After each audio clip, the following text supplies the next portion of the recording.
अंतरवाली सराटीपासून आंदोलनाला सुरुवात केली आणि पुढे सलग 5 ते 6 महिने या आंदोलनात वेगवेगळ्या टप्प्यांमध्ये लढा दिला आणि मनोज जरांगे हे मराठा आरक्षणाच्या लढाईला एका निर्णायक टप्प्यावर घेऊन आलेले आहेत।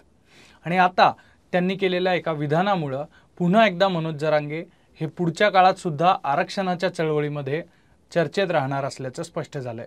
हे आंदोलन मराठ्यांनी 100% जिंकलेले आहे।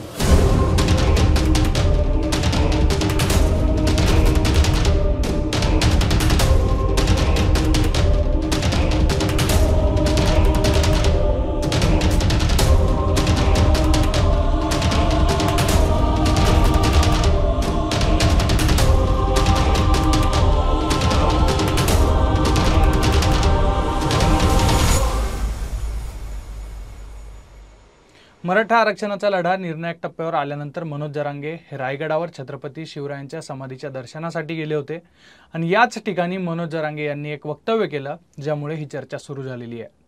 आगामी काळात मराठा आरक्षणाचा प्रश्न मार्गी लागल्यानंतर आपण मुस्लिम आणि धनगर आरक्षणासाठी देखील लढणार असल्याचा इशारा मनोज जरांगे यांच्या वक्तव्यातून दिसून येतोय।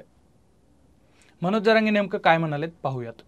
ही मराठ्यांचा ज्वलंत मुद्दा आरक्षणाचा ह्यो सुटला, धनगर बांधवांना आणि मुस्लिम बांधवांना आरक्षणच कसं देत नाही तेच बघतो। पण त्यांचंही म्हणणं पाहिजे की हा प्रश्न सुटला पाहिजे। धनगर बांधव आणि मुस्लिम बांधव जर म्हणला तर मग मात्र बघतो सरकार कसं आरक्षण देत नाही त्यांना। अंतरवाली सराटीतील उपोषणाने सुरुवात केली, त्यानंतर पुढे मराठा आरक्षणासाठी सतत लढा दिला। त्यांची खास भाषा शैली, त्यांच्या सभांना होणारी गर्दी आणि एकूणच मराठा समाजाचं मिळणारं प्रेम यामुळे मनोज जरांगे हे मागच्या काही महिन्यांपासून राज्यात चर्चेच्या केंद्रस्थानी आहेत आणि त्यानंतर पुन्हा एकदा आता मनोज जरांगे हे चर्चेत आलेले आहेत। मागच्या काही दिवसांपासून मनोज जरांगे यांच्या सभा सुरू आहेत, वेगवेगळ्या टप्प्यांवरती त्यांच्या सभा झाल्या, दौरे झाले आणि त्यानंतर मनोज जरांगे हे आता मराठा आरक्षणाच्या लढाईला एका महत्त्वाच्या टप्प्यावर घेऊन आलेले आहेत। राज्यभरात झालेल्या दौऱ्यांमध्ये, सभांमध्ये मनोज जरांगे यांच्या स्वागतासाठी मराठेतर समाजही आपल्याला समोर आल्याचं पाहायला मिळत होतं। यामध्ये मुस्लिम समाज प्रामुख्याने दिसत होता। त्यानंतर आता मनोज जरांगे यांनी आपण आगामी काळात मुस्लिम आणि धनगर आरक्षणासाठी सुद्धा लढा देणार असल्याचं स्पष्ट केलंय। दरम्यान मागच्या काळात MIMचे खासदार इम्तियाज जलील यांनी देखील मनोज जरांगे यांच्या मराठा आरक्षणासाठीच्या लढ्याला आमचा पाठिंबा आहे, मात्र भविष्यात त्यांनी देखील आमच्या पाठीशी उभं राहावं अशी भूमिका मांडली होती।